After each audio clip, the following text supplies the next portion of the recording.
What is going on, everybody? Welcome back to the channel. After Sound here, bringing you Splinterlands content every single day. We also stream right here on this channel every Tuesday, Thursday, and Sunday morning, so come by and say hello.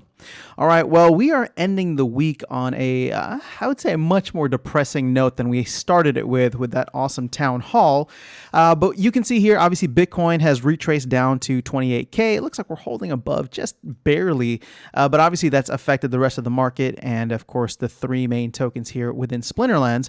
And so I just want to focus quickly on DEC because I think there is something specific, or at least something that jumped out to me, which made me realize, well, we still have a lot more to burn. And that is the fact that there is still a lot of DECB left in the mix. If we go here, you can see that only 1.5 billion out of the 2 billion has been burned so far or sent to the null wallet. So there's still a good 500 million DEC worth of, or DECB worth of burning that needs to happen. Now, that DECB is going to be able to be burned for guild upgrades, hopefully within the next week here. So if we look ahead as to what kind of DEC utility there's going to be over the next, I don't know, we'll call it just a couple of weeks. We know that it's going to open up, so we may burn some, we may burn through some of that DECB for guilds. And what I like about that is the fact that that's not really coming out of DEC right now, because that, people can go and upgrade their guilds with DEC anytime that they want, but it's like if folks had like stocked up on DECB for the actual purpose of upgrading their guilds, and that that's going to be implemented, we hopefully should be able to reduce some of the supply. And again, that's going to be like pent up demand from previous because people bought, or people bought like early essentially for that reason alone. Now, obviously, people might still be waiting for certain things within land to use that DECB for, but it's going to remain there for a while. And where we're at is still above the 5.2 billion range. Now, I think the last time I might have talked about this in a video, I was saying that I want to see this below 5 billion just to see where things are at. We're burning through a little bit, right? 3, 4, sometimes 7 million a day. I think the last time I addressed it, we were at like 5.25 billion. So we needed to burn 250 million. So looking ahead as to what's coming up, we're going to have DECB going to guilds, which again should not really affect the DEC supply because if the demand is there, people should just be burning the DEC already. But we will have a promo card coming up very soon, which could make things very interesting because obviously DEC is at like a 15% discount once again, at least in relation to its peg value.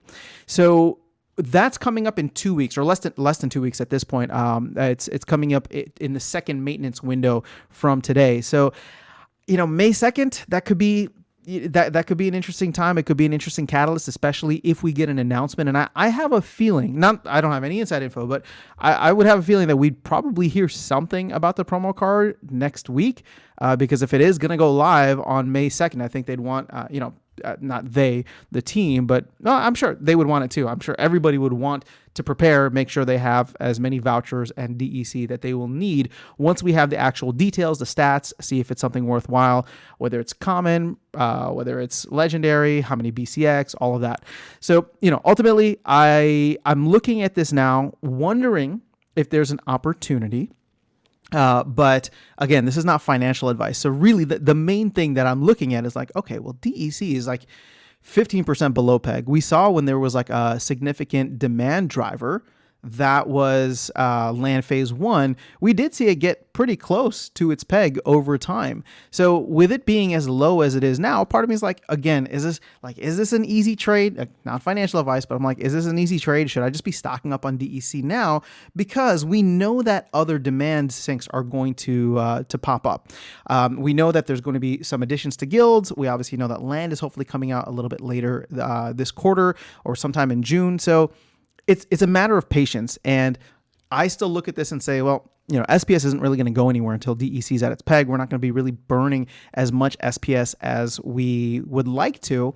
So we'll see how things play out. The only other thing that may come within the next 2 weeks, and I'll be honest, I'm a little frustrated because this was teased in the town hall, which was 4 days ago, but has not been brought back up, is the Rift Watchers for DEC proposal.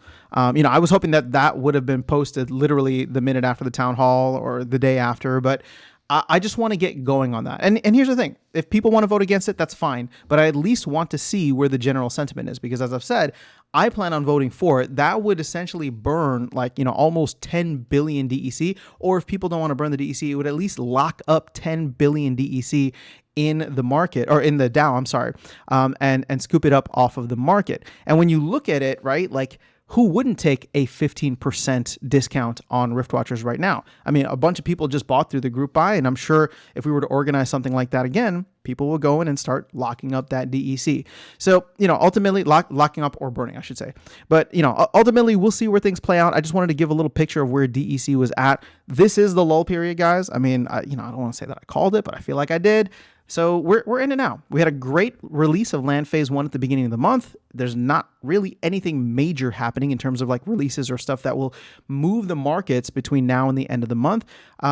We could see the promo card give some kind of hype, right, early in May. But I'm looking ahead, I'm just like, I don't know, man. Maybe May is going to be a little boring too. At least the first half of May, we're going to get the promo card. Now, one thing to keep in mind. And let me actually pull this up here on the calendar so you guys can see it. But May actually has 5 release dates, or 5 maintenance windows. So again, that could be interesting. We could get a lot in May technically, but right now the only thing that's really accounted for is the fact that we're going to get on May 2nd the promo card sale. So, lots more left in the month, but what I was saying here, not to be Papa Bear, but that is who I am. We could see a little more of a lull period after that as well, unless of course we get some major catalyst. And I don't know that like SPS delegation is going to be a major catalyst on prices to get the market back up and running. I don't know that like even SPS staking requirements. I mean, that could be something, but that would probably be, they said a couple of weeks until SPS delegation, and then a couple of weeks after that, they would focus on SPS staking. So, it could be a little while before we see any kind of demand. Now, the only thing we cannot account for is what happens in macro markets, and then what filters down into Bitcoin and what Bitcoin decides to do, because that still is like the sun that the rest of the crypto world gravitates around. So if we see a little more strength, a little more resilience for Bitcoin, it bounces off whatever the resistance it has, or bounces off whatever support it has, and starts shooting higher, well, then we could have some fireworks. And keep in mind, I'm talking about a month out from now, and in crypto, so much can happen in a month. So let me know your thoughts in the comments below. How are you looking at this? Are you planning to buy more DEC now? Do you think that, do you think that my analysis of the lull period is correct, at least for extending it into mid-May, maybe the first two or three maintenance windows, or are you thinking that we're going to bounce back well before that? So I would love to hear your thoughts in the comments below. Otherwise, I'll catch you all in the next video and see you around the game. Take care.